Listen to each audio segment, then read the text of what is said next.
Practicing gratitude helps with long-term financial decision-making. Back when I was getting ready to buy a house, there was a lot of gratitude in that moment and realizing how far and how many things had to happen to get to that moment. The years leading up to it were very heavily focused on saving funds for that down payment. It focused my mind a little bit more on what my goal was. So how'd you feel when you were at closing? The excitement, pride even. I was finally here. All of that saving and turning down those other items was all worth it. When I was at the title company, picking up the key, showing the sign, saying I did it. Such a proud moment, made it all worth it. And the realization of seeing that goal happen made me look at the future goals I have and realize all of these are attainable. It just takes hard work, it takes dedication, making a plan and sticking to it.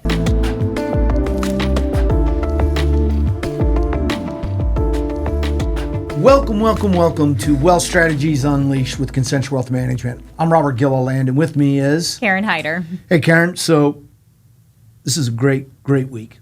Mm-hmm. Thanksgiving. Family, friends. Food. Okay, so question, do you fry turkey? Absolutely. Really? I would have figured you were a baker of a turkey or buy one and have it catered. Well, it's not me doing it. We have a family. Actually, my brother's company gives us the turkey, but yes, we fry it. So awesome. Good. What do you do?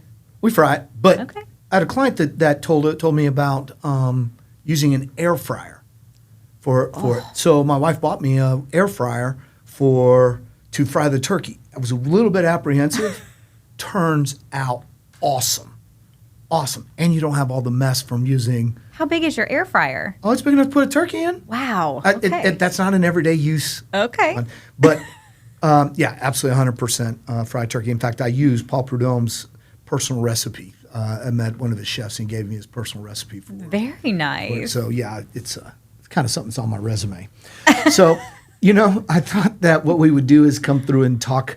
With it being Thanksgiving, there's so many things to be thankful for, and a lot of that gratitude or grace or thankfulness really does apply to the financial world. And there are some things that we can kind of go through to think about, and at this time when you're thinking, and I always go back and reflect about, hey man, really lucky about the team, really so fortunate for all of our clients and my family and friends and everything that's inside there.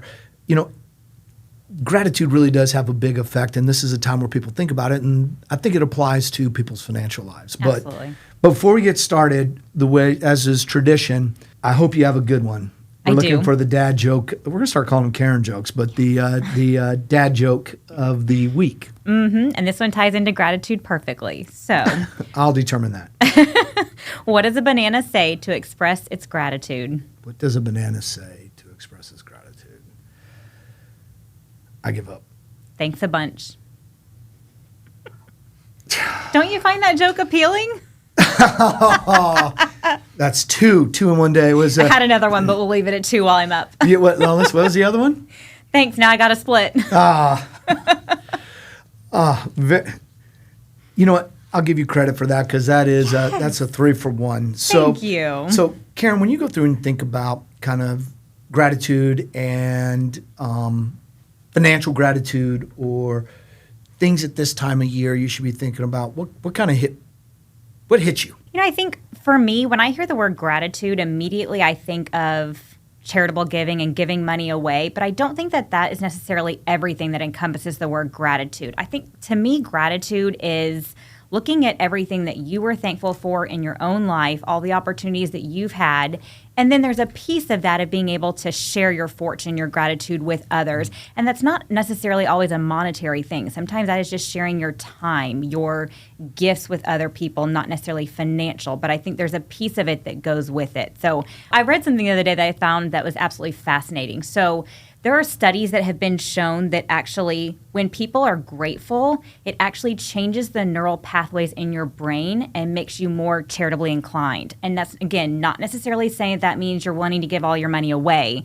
but it makes your spirit and your heart more giving of others and more willing to share what you have, your resources and things with other people. I think that, and this drives my kids crazy, by the way, but when you're going through this and you're feeling pretty good about where you are and you've realized that you've made mistakes, and from a financial standpoint, you've made mistakes and you've recovered from them, and you stop for a second, you just kind of take an inventory. I think you're exactly right. Number one, I do feel a lot better about it. But I also take that time to kind of be a mentor and teach my kids, right? And a lot of times we'll sit down with our kids and they probably hate it. Not probably, they hate it, is have a conversation about, hey, look, here are the things that you can do. And that doesn't cost me any money. And say, look, you can fund your Roth IRAs, you can increase your 401ks, you can do these things and go through and help them. And it's that kind of mentorship that's kind of like a double whammy, if you will, right? Well, and to your point, practicing gratitude actually makes you more financially resilient. Being able to see where you've come, and like you said, when you make a mistake, being able to course correct or learn from a mentor that can show you things to do differently, that makes you better prepared for the future and better to, or able to make better financial decisions down the road. Generally speaking, about this time of year, you have a real clear picture of what that bonus is going to be, or you're coming into possibly having an idea of what that raise is going to be, or if there's going to be that promotion or these different things that kind of come into place, right? And I think that during this time, it's important to go through and think about, it's okay to be proud. Absolutely. Right? It's okay to reward yourself, but also do a little bit of thinking about how this potential extra income or windfall or something like that, how it can make an impact down the road for you, right? And a lot of times as we have conversations at this time of year looking at tax planning and where things are and people looking at bonuses, a lot of times we'll have conversations with them and say, hey, look, take a small piece of that and reward yourself. But let's get the rest of this so that it's working for you, make an impact in the down the road. Absolutely.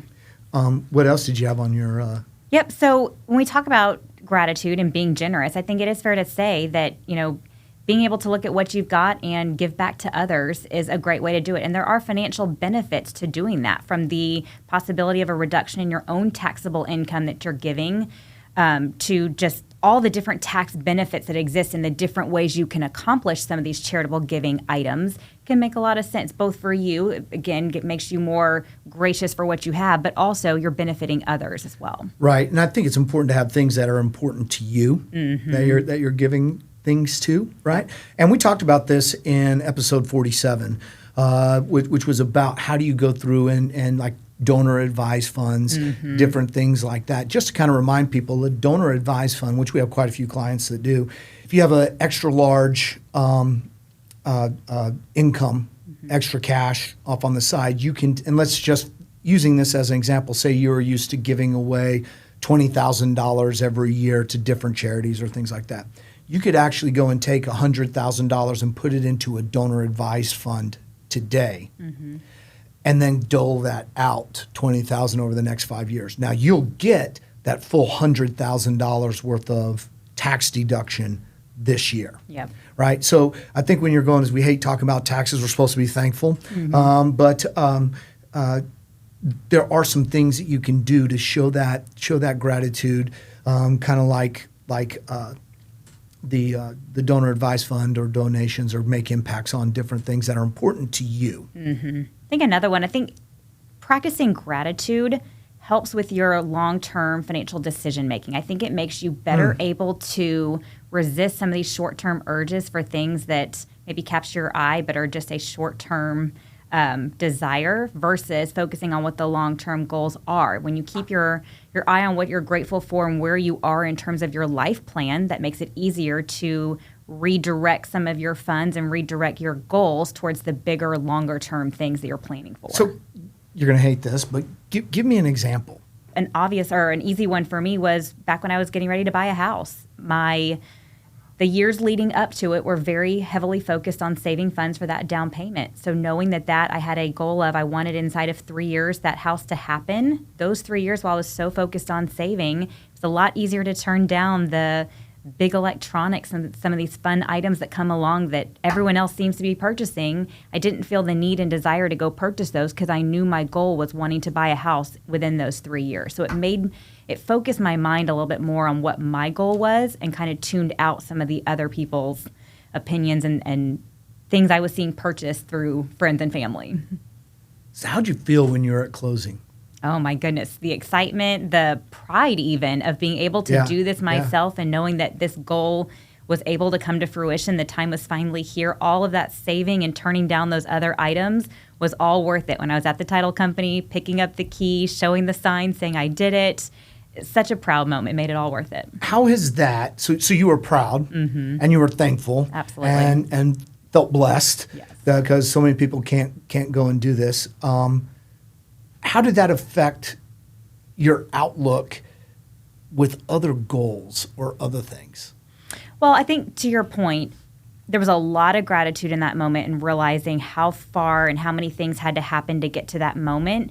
And the realization of seeing that goal happen made me look at the future goals I have and realize all of these are attainable. It just takes hard work, it takes dedication, and it takes making a plan and sticking to it. So it kind of reinvigorated me for future goals that all of these things have a place. Maybe the time has to adjust here and there, but these are all going to happen. I just have to stick with it and continue to see how far I've come each year, sit down and look at where I am, be grateful for everything that has happened to get me to where I am today, and what can I continue to do to keep me on track for the future. So an easy way to say it is that you came to the conclusion, as Jocko Willink says all the time, discipline equals freedom. Yes, absolutely. Your favorite phrase. It actually is true. And so it is, you get these big wins, that's a time to feast. Which and when you're disciplined and you reach that goal, I agree with that 100%. There is something that happens in the, what'd you say, neural pathways or and there's a whole subject on this on behavioral finance, how you go and view money. And if you take that discipline in the way that you view money or whatever, it really does lead to that freedom, because now you no longer have to worry about rent. You have a mortgage payment, but not rent. But had you not been as disciplined, either you'd still have rent, or you'd have a much higher mortgage payment. Yeah, exactly. Right? Well, I think the other thing, too, I think what can be misleading at times, gratitude doesn't mean everything is perfect in life and everything's going great. Gratitude means looking around and seeing that there are still great things even in the hard times. So there are going to be years where, for example, maybe someone loses their job or they lose a family member. They're going through a troubling time, whether it be financially or personally. There are still ways to look around and be grateful for what you do have, even during those hard times. And I think from a financial perspective, when you're going through those hard times money-wise, looking around and finding gratitude for the things that you can help reframe your outlook on things and get you back to feeling good about your financial life and getting you back on track. Right. That just to kind of build on what you said, because I think that is really true. As you know, we have 5 kids. Of the many challenges of having 5 kids is that they all end up going to college. And generally speaking, you'll have more than one in college at a time. And at one point, I had 3 years of 3 years of 3 of them in college at the same time. Wow. And so the discipline to go through and do that saving early, which meant that we were giving up those vacations or these other things, really made it so that when it came time for those years, because we had gone through and done the financial planning, it really wasn't as burdensome. And that when they walk across that stage, and kind of this conversation has made me kind of think about, my wife deserves a big pat on the back. And as I clearly say, she's the CFO. She deserves a real pat on the back, because she kind of was like, hey, look, let's go do this or let's buy this. And she's like, nope, we got this. And that really made, it feels good to get them through college because of us doing the savings and making it so that they could start their lives and not be set back. And we weren't giving up longevity or financial future in order to go and do that. And I do think that has led us to make better decisions, right? And so it's painful as you're going through it, but when you go and you realize that happening, you're like, okay, I don't have, that is not a stress or something to worry about. I go through and I think about all the things that we can be grateful for. Anything else on your list? Well, not something separate on my list, but to tie into what you just said, I think you made a really strong point. Sometimes it is hard for people to find gratitude on their own. Sometimes you're in a stage of life where you're going through a lot of hard things, and it's just honestly hard to look around and be grateful for things. I think in those moments, relying on someone else to help you find the gratitude. You mentioned your wife helping you stay on track when y'all were saving for college.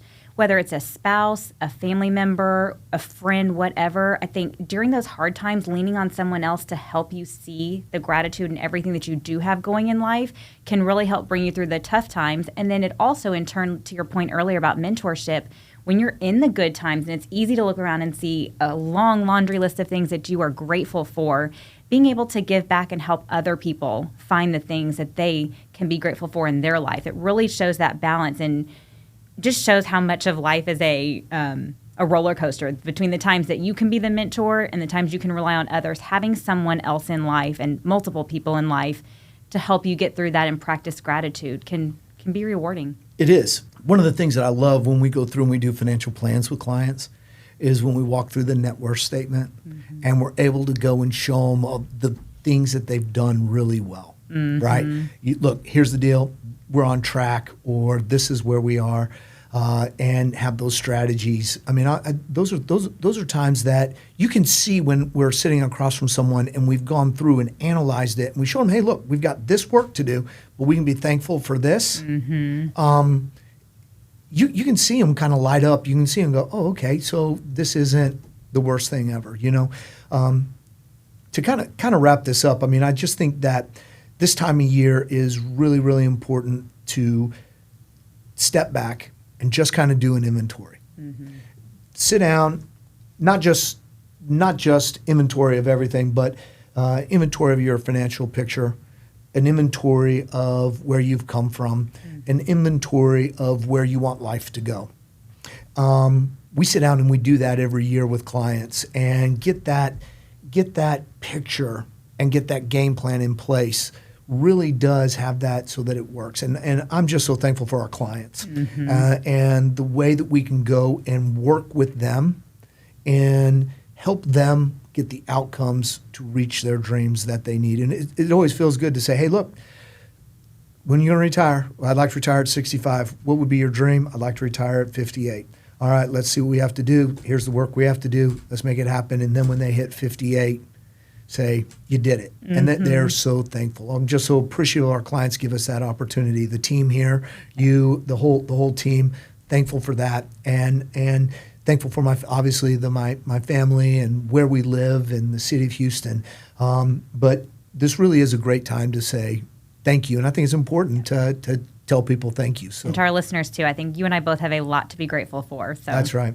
And so with that, Karen, thank you for the trifecta of dad jokes this week. Absolutely. As well as all your insight. It's always valuable. Thank you. Absolutely. And to all of you, thank you. We really appreciate you joining us this week. And be sure to share this with your friends. We'll talk to you soon. See you next week.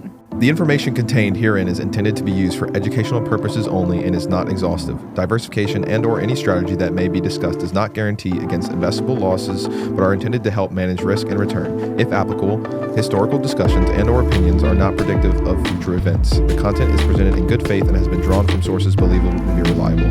The content is not intended to be legal, tax, or financial advice. Please consult a legal, tax, or financial professional for information specific to your individual situation.